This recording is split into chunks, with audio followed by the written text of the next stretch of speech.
आणि आता राजकीय वर्तुळातनं सगळ्यात मोठी बातमी। महाराष्ट्राच्या राजकारणात येत्या काळात आणखी एका नव्या राजकीय उदयाचे संकेत महाविकास आघाडीच्या नेत्यांच्या वक्तव्यातून मिळतायत। एकनाथ शिंदे यांना संपवून उद्या नवा उदय पुढे येईल असं वक्तव्य काँग्रेसचे नेते विजय वडेट्टीवार यांनी केलंय।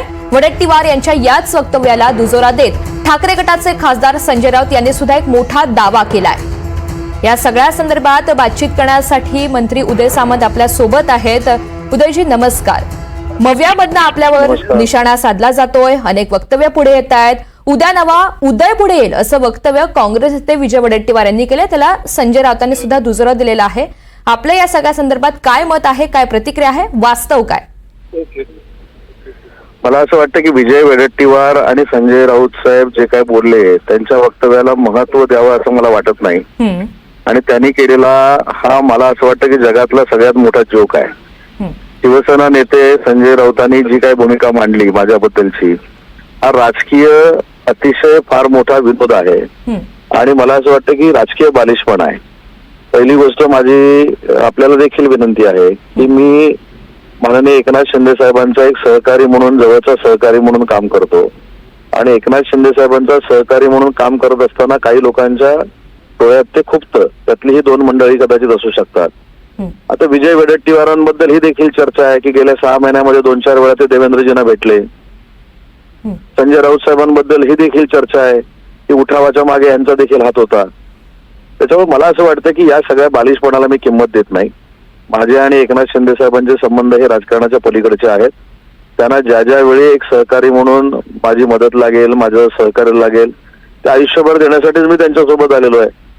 त्याच्यामुळे अशा म्हणजे अगदी जबाबदारीने शब्द वापरतो मी की ज्या पद्धतीनं सकाळी सकाळी उठून एखाद्याची बदनामी करायला सुरू करायची, एखाद्याला राजकीय संपवण्याचा प्रयत्न करायचा, ही फालतूगिरी अनेक दिवसापासून चालू आहे। आणि म्हणून विजय वडेट्टीवारांना हे आधी बोलण्याचा अधिकार आहे का? जी भाजपाच्या पूर्ण संपर्कामध्ये आहेत, ज्यांनी नाना पटोलेंच्या विरोधामध्ये षडयंत्र आखलं, ज्यांनी नाना पटोलेंची तक्रार, बाळासाहेब थोरातांची तक्रार राहुल गांधींकडे गेली, त्यांनी निष्ठेच्या गोष्टी मला सांगू नये। माझे ते अतिशय जवळचे मित्र आहेत, पण त्यांनी राजकारणामध्ये काही गोष्टी विचार करून बोलल्या पाहिजेत। आणि रोज सकाळी पत्रकार परिषद घेत असताना शिवसेना नेते संजय राऊतांना देखील मला एक सूचना करायची आहे की अशा पद्धतीनं माझ्यामधले आणि एकनाथ शिंदे साहेबांमधले संबंध दुरावतील किंवा आमच्यामध्ये काही गैरसमज होईल, ही अशी भांडणं आम्ही शाळेत लावायचो। 5वी-6वीत जेव्हा आम्ही होतो, हा तुझ्याबद्दल असं बोलला, हा तुझ्याबद्दल तसं बोलला, हा तुझ्याबरोबर हसला नाही, तो तुझ्याबरोबर हसला नाही, हे बालिशपणाची काम आहेत। मला असं वाटतं की याला महाराष्ट्रातली जनता काय किंमत देणार नाही, मी तर स्वतः देत नाही। कारण माझे आणि एकनाथ शिंदे साहेबांचं जे बॉन्डिंग आहे हे त्यांच्या डोळ्यामध्ये सगळ्यांच्या खुपतंय। आणि म्हणून आता उदय सामंत सर्वसामान्य कुटुंबातनं आलेला आहे, त्याला कुठेतरी त्रास द्यायचं ही आता भूमिका काही लोकांची असू शकते। त्याच्यामुळे त्यांची जी काही वक्तव्य झाली त्याला मी किंमत देत नाही। मी माझ्या पद्धतीनं विश्वासानं एकनाथ शिंदे साहेबांबरोबर काम करतो आणि त्यांचा देखील माझ्यावर 100% विश्वास आहे। उदय सामंत यांच्यासोबत 20 आमदार असल्याचा दावाही संजय राऊतांनी सर केलेला आहे, त्या सगळ्या संदर्भात आपण काय उत्तर देऊ इच्छिता? नाही, संजय राऊतांनी केलेला जो दावा आहे हा विनोद आहे मोठा, मी मगाशीच सांगितलं ना आपल्याला। आणि मला असं वाटतं की या वर्षातला सगळ्यात मोठा विनोद आहे। ते हल्ली फार विनोदी झालेले आहेत आणि त्याचे परिणाम हे सगळे असे आहेत। आणि त्यांनी केलेल्या विनोदाची दखल मी आदरानं सांगतो की तुम्ही रोज घेता, म्हणून त्यांना रोज रोज असे विनोद करायला आवडतात।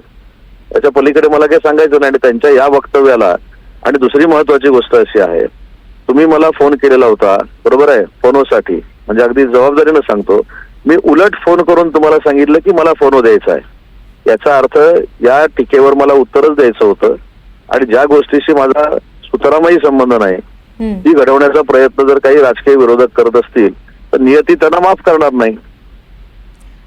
उदयजी, या सगळ्या संदर्भात विरोधकांच्या प्रतिक्रिया समोर यायला सुरुवात झाली, त्याची पार्श्वभूमी अशी होती, पालकमंत्री पदावरून काहीसा वाद निर्माण झालेला आहे, काहीशी नाराजी आहे शिवसेनेच्या नेत्यांमध्ये असं समजतंय। आणि एकनाथ शिंदे दरेगावात आहेत असंही बोललं जातंय, ते नाराज आहेत असंही बोललं जातंय।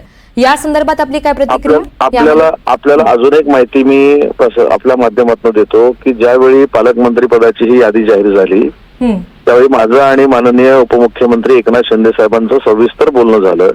त्याच्यानंतर मी स्वतः मुख्यमंत्री देवेंद्रजींशी बोललो त्याच्यानंतर मी स्वतः चंद्रकांत बावनकुळेंशी 3 ते 4 वेळा बोललो. हे त्यांना फोनवर घेऊन तुम्ही विचारू शकता. त्याच्यामुळे मला असं वाटतं की मी एकनाथ शिंदे साहेबांचा एक सहकारी म्हणून काम करतो आणि भरत शेठ गोगावलेंना पालकमंत्रीपद दिलं नाही हा आम्हाला धक्का होता. त्याच्यामुळं ती भूमिका जी आहे ती स्पष्टच आहे. त्याच्यामुळे मला असं काही वाटत नाही आणि आमच्यातलं कोणी नाराज नाही. आम्ही सगळे एकनाथ शिंदे साहेबांवर मनापासून प्रेम करतो आणि आम्ही कुटुंब म्हणून राहतो. हे जरी मुख्य नेते आमचे असले तरी ते देखील आमच्या बरोबर कुटुंब म्हणून राहतात. त्याच्यामुळे अशा बालिशपणाला कोण बळी पडणार नाही आणि बालिशपणा कोणी करू नये. उदयजी, आपण असं सांगितलं एकनाथ शिंदे यांच्यासोबत आपलं बोलणं झालं. नेमके ते दरेगावात आता का दौरा करतात या संदर्भातली काही माहिती आपल्याकडे आहे?